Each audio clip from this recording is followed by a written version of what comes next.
నమస్కారం.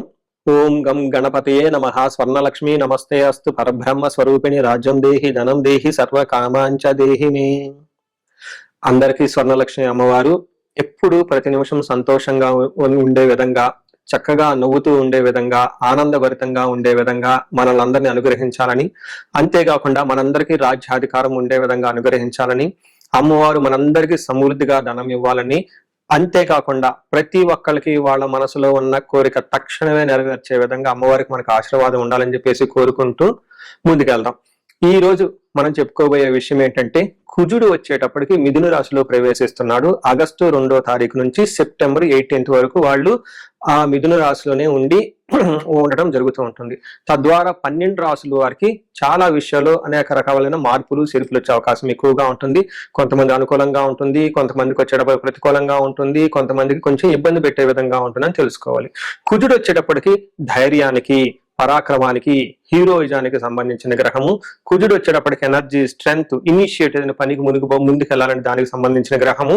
Younger brothers sisters ఎవరుంటే వాళ్ళకి సంబంధించిన గ్రహం. అంతేకాకుండా మోస్ట్ ఇంపార్టెంట్, కుజుడును భూమి పుత్ర అంటారు.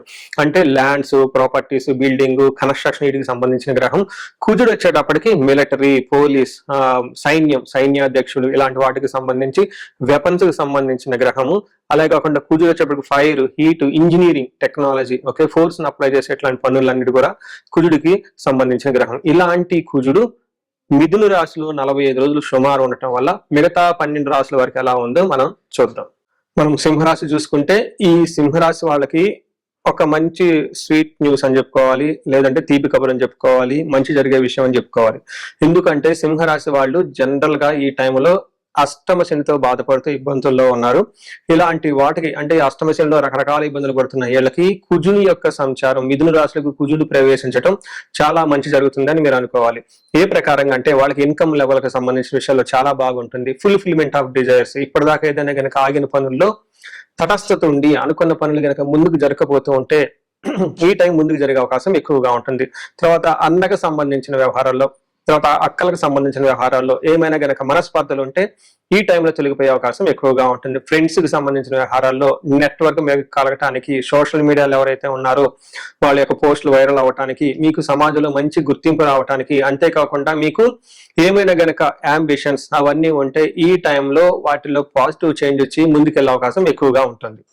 మనకి సంస్కృతంలో ఒక శ్లోకం చెప్తారు, 11వ స్థానంలో కుజుడు ఉంటే ఏం జరుగుతుంది అంటే, మనకి 11వ స్థానంలో ఎప్పుడైతే కుజుడు ఉంటారో వాళ్ళకి అర్ధ ఆరోగ్యం, అర్ధలాభచ్చ, సంతోషం, వస్త్రలాభకృత్, యత్న కార్యానుకూలత్వం, ధైర్యం, ఏకాదశి గతే కుజే అని చెప్తారు. అంటే ఈ టైంలో ఆరోగ్యం చాలా బాగుంటుంది, అర్ధలాభం అంటే ధనలాభం బాగా వస్తుంది, సంతోషంగా ఉంటారు, షాపింగ్లు ఎక్కువగా చేస్తూ ఉంటారు, రియల్ ఎస్టేట్ వాళ్ళకి ఎక్కువ కలిసి వచ్చే అవకాశం ఎక్కువగా ఉంటుంది.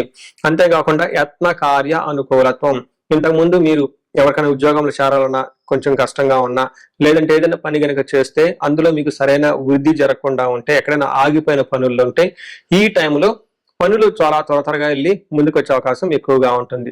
చూశారు కదండి, సూర్యుడు కుజుడు వచ్చేటప్పటికి 11వ స్థానంలో ఉండటం, ఈ అష్టమ శనితో బాధపడుతున్న ఈ రాశి వాళ్ళకి చాలా వరకు ఉపశమనం వచ్చి ఒక మంచి పుష్ జీవితంలో ముందుకు పోవడానికి ఒక జోష్ వచ్చే అవకాశం ఎక్కువగా ఉందని గమనించాలి. అంతేకాకుండా కుజుడు వీళ్ళకి ఏం చేస్తారంటేనండి, 6వ స్థానంలో 2వ స్థానంలో ఉన్న కూడబెట్టుకున్న ధనం ఉంటే కోల్పోయే అవకాశం ఎక్కువగా ఉంటుంది. ధనం విషయంలో జాగ్రత్తగా ఉండాలి. తర్వాత ధనం వచ్చే అవకాశం కూడా ఎక్కువగా ఉంటుంది. ఫైనల్ గా సక్సెస్ఫుల్ గా ఉండే ఈ ఒక మంచి పీరియడ్ వచ్చే 45 days అని మీరు గమనించాలి. మనం ఈ రాశి వారికి పరిహారాలు చూసుకుంటే, ఇందులో పరిహారాలు 2-3 రకాలుగా చెప్తానండి. ఒకటి సెల్ఫ్ రెమెడీస్, మీరు చెప్పుకునే పరిహారాలు చెప్తాను. రెండో పరిహారం మీరు గమనించుకుంటే, ఈ యొక్క శ్రావణ మాసాన్ని దృష్టిలో పెట్టుకొని ఈ శ్రావణ మాసాన్ని ఎలా సద్వినియోగం చేసుకోవాలో దాని గురించి పరిహారాలు చెప్తాను. తర్వాత విశేష పరిహారాలు ఉన్నట్టు మీ యొక్క ఇండివిడ్యువల్ జాతకానికి సంబంధించిన పరిహారాలు, ఇలా 3 లెవెల్లో పరిహారాలు చెప్తాను. ఫస్ట్ ఏంటంటే, మనకు శ్రావణ మాసం వస్తుంది కాబట్టి ఈ శ్రావణ మాసాన్ని మనం సద్వినియోగం చేసుకునే విధంగా స్వర్ణలక్ష్మి విశేష హోమం అనేది ఒక హోమం జరుగుతూ ఉంటుంది. ఎవరైనా గనక అది నా సమక్షంలో జరుగుతూ ఉంటుంది. ఎవరికైతే 16 మంది లక్ష్మీలు కావాలి, సిద్ధలక్ష్మి, మోష్టలక్ష్మి, ఇష్టలక్ష్మి, గజలక్ష్మి, ఇలా అనేక మంది లక్ష్మీల యొక్క కటాక్షం మీకు కావాలనుకుంటే స్వర్ణలక్ష్మి విశేష హోమం జరుగుతూ ఉంటుంది. ఇక్కడ స్వర్ణలక్ష్మి అమ్మవారి దేనికి ప్రతీక అంటే, మీ యొక్క సంపదలకి విలువ పెరగటానికి స్వర్ణలక్ష్మి అంటారు. అంటే ఆల్రెడీ మనకు ఇల్లు ఉండొచ్చు, సంపాదన ఉండొచ్చు, పిల్లలు ఉండొచ్చు, అందరూ ఉండొచ్చు.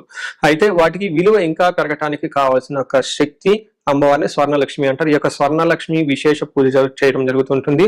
అమ్మవారికి ఎంతో ఇష్టమైన తామర పూలతో ఈ యొక్క హోమం చేయటం జరుగుతుంటుంది. అమ్మవారికి ఇష్టమైన అనేక పుణ్య ద్రవ్యాలు మొత్తం ఈ పూజ సామగ్రి వాడటం జరుగుతుంటుంది. ఇది అయిపోయిన తర్వాత ప్రతి ఒక్కరికి 3 వెండి కాయిన్స్ ఇవ్వడం జరుగుతుంటుంది. ఒకటి బీరువాలో పెట్టుకోవడానికి, ఒకటి మీ పర్సులో పెట్టుకోవడానికి, ఒకటి పారే నీళ్ళల్లో డ్రాప్ చేయడానికి. ఇలా ఒక కుబేర మూటని కూడా ఇవ్వటం కూడా జరుగుతూ ఉంటుంది. ఇది గ్రూప్ గా సామూహికంగా చేయడం జరుగుతూ ఉంటుంది. దీన్ని అందరూ సద్వినియోగం చేసుకోవాలని చెప్పేసి నేను కోరుకుంటున్నాను. నెక్స్ట్ రెమెడీస్, ఈ కుజుడికి సంబంధించిన ఇంట్లో చేసుకునే రెమెడీస్ ఏంటంటే, ఫస్ట్ కందులు 1 కేజీ దానం ఇవ్వగలిగితే చాలా బాగుంటుంది. సుబ్రహ్మణ్యేశ్వర స్వామి భుజంగ స్తోత్రం చదివితే ఇంకా చాలా బాగుంటుంది. ఎవరైనా గనక ఇంకా ఆంజనేయ స్వామి గుడికి వెళ్ళి మంగళవారం గనక ఆకు పూజతో గనక పూజ చేయించగలిగితే ఇంకా బాగుంటుంది. ఇవి సెల్ఫ్ రెమెడీస్ అని చెప్పుకోవచ్చు. విశేష రెమెడీస్ అన్ని కొన్ని ఉంటాయి. ఇవేంటంటే మీ యొక్క ఇండివిడ్యువల్ గా జాతకంలో ఏదైనా గనక దోషాలున్నా, గ్రహశాంతులున్నా అవి ఒకసారి జాతక చక్రం చూపించుకుంటే బాగుంటుంది. ముఖ్యంగా ఎవరి వయసు అయితే 40 సంవత్సరాలు +or-5 ఇయర్స్ అంటే 35 to 45, 50 ఈ రేంజ్ లో ఉండి సక్సెస్ఫుల్ గా 10 ఇయర్స్ ట్రాక్ రికార్డ్, ఎడ్యుకేషన్ ఉండి, ప్రొఫెషనల్ ట్రాక్ రికార్డ్ ఉండి, అంతా బాగుండి ఎక్కడో కనుక లైఫ్ లో మీకు ఆగిపోయారన్న ఒక ఫీలింగ్ వచ్చేసి ఉంటే దానికి కారణం మీకున్న శాపాలు యాక్టివేట్ అయ్యి ఉంటాయని గమనించుకోండి. దానికి కారణం మీ యొక్క జాతక చక్రంలో ఉన్న గ్రహాల యొక్క చెడు యొక్క దోషాలు మీ మీద ఉందని గమనించుకోవాలి. ఇలా మీకు అనిపిస్తే ఒక్కసారి ఇండివిడ్యువల్ గా మీ యొక్క జాతక చక్రం చూపించుకొని తగు పరిహారాలు చేసుకోవాలని చెప్పేసి కోరుకుంటున్నాను. అందరూ ఇప్పుడు విధంగా స్వర్ణలక్ష్మి విశేష హోమంతో పాటు హెల్త్ బాగా లేకపోతే మృత్యుంజయ హోమము, ఆయుష హోమం చేయించుకోవటము, భార్యాభర్తలకు అన్యోన్య దాంపత్య పాశుపత హోమం చేయించుకోవటం, ఎలాంటి పరిష్కారాలు కానీ సరే రాహువుకి సంబంధించిన ఇలాంటివి ఉంటే చండీ హోమం చేయించుకోవటం చాలా ముఖ్యం అని చెప్పేసి నేను కోరుకుంటున్నాను. మీ అందరికీ అష్టైశ్వర్యాలు కలగాలని, భోగభాగ్యాలు కలగాలని చెప్పేసి నేను కోరుకుంటున్నాను. నమస్కారం. కన్య రాశి వారికి ఈ యొక్క కుజుని యొక్క సంచారం చూసుకుంటే ప్రొఫెషనల్ మ్యాటర్స్ లో కొంచెం ఇబ్బందులు పెట్టే విధంగా ఉంటుందని గమనించుకోవాలి. ఇందులో మీరు గమనించుకుంటే ఈ రాశి వారికి కుజుడి యొక్క సంచారం వల్ల ప్రొఫెషనల్ మ్యాటర్స్ లో కొంచెం ఇబ్బందిగా ఉంటుంది. దాంతో పాటు అథారిటీ, మీకున్న అథారిటీ, మీరు కనుక మేనేజర్ అయినా, పొలిటీషియన్ అయినా, లేదంటే ఫిలిం ఇండస్ట్రీలో డైరెక్టర్, అట్లా పీపుల్ మీద నాయకత్వం, ఒక అధికారాన్ని చలామణి చేయగల ఒక పొజిషన్ లో మీరు ఉంటే ఈ విషయంలో కొంచెం ఇబ్బందులు ఉండొచ్చే అవకాశం ఉంటుంది. అంతేకాకుండా మీ యొక్క కీర్తి ప్రతిష్టలకి కూడా కొంచెం ఆటంకం వచ్చే అవకాశం ఎక్కువగా ఉంటుంది. మీ యొక్క నాయకత్వ లక్షణాలు ఏదైతే ఉంటుందో కొంచెం మీ యొక్క స్కిల్స్ ని, టాలెంట్ ని ఛాలెంజ్ చేసే విధంగా ఈ యొక్క పరిస్థితి ఉంటుందని గమనించుకోవాలి. ఫైనల్ గా అచీవ్మెంట్స్ అన్ని అనుకుని సాధించుకుంటారే కానీ చాలా వ్యయ ప్రయాసాలతోటి పని అనేది ఉండే అవకాశం ఎక్కువగా ఉంటుంది. మీరు కనుక గమనించుకుంటే మనకి సంస్కృతంలో సూర్యుడు 10వ స్థానంలో ఉంటే ఏం జరుగుతుంది అని ఒక శ్లోకంలో వివరించడం జరుగుతుంది. దీన్ని ఏం చెప్తారంటే, నిత్య క్లేశ సదా వ్యాధి సదా దుర్బల భోజనం సదా సంచార ఉద్యోగం దశమస్తే ధారస్తుతే అంటారు. అంటే 10వ స్థానంలో గనక కుజుడు ఉండటం వల్ల ఏమవుతుందంటే నిత్య క్లేశ, ఇప్పుడు ఏదో ఒక విధంగా మనసులో బాధలు పడుతూ సంకోచపడుతూ ఉండే అవకాశం ఎక్కువగా ఉంటుంది. ఈ టైంలో కొంచెం హెల్త్ కాంప్లికేషన్స్ ఉండే అవకాశం ఎక్కువగా ఉంటుంది. సదా భోజన దుర్బలం, టయానికి భోజనం చేయకుండా టూ మచ్ వర్క్ ప్రెషర్ తో హెవీ రెస్పాన్సిబిలిటీస్ ఉండే అవకాశం ఎక్కువగా ఉంటుంది. అంతేకాకుండా సదా సంచార ఉద్యోగం, ఈ ఉద్యోగం నిమిత్తం చాలా లాంగ్ ట్రావెల్ చేసే అవకాశం ఎక్కువగా ఉంటుంది. సో ఇది కూడాను కొంచెం బాగా ప్రెషర్ఫుల్ గా ఉండే పరిస్థితులు ఉంటాయని గమనించుకోవాలి. ఇంతేకాకుండా ఈ టైంలో కొంచెం కుటుంబానికి దూరం అయ్యే అవకాశం ఎక్కువగా ఉంటుంది. తర్వాత ధనాన్ని కోల్పోయే అవకాశం ఎక్కువగా ఉంటుంది. అతిగా భయపడే పరిస్థితులు కూడా ఉంటాయని మీరు గమనించాలి.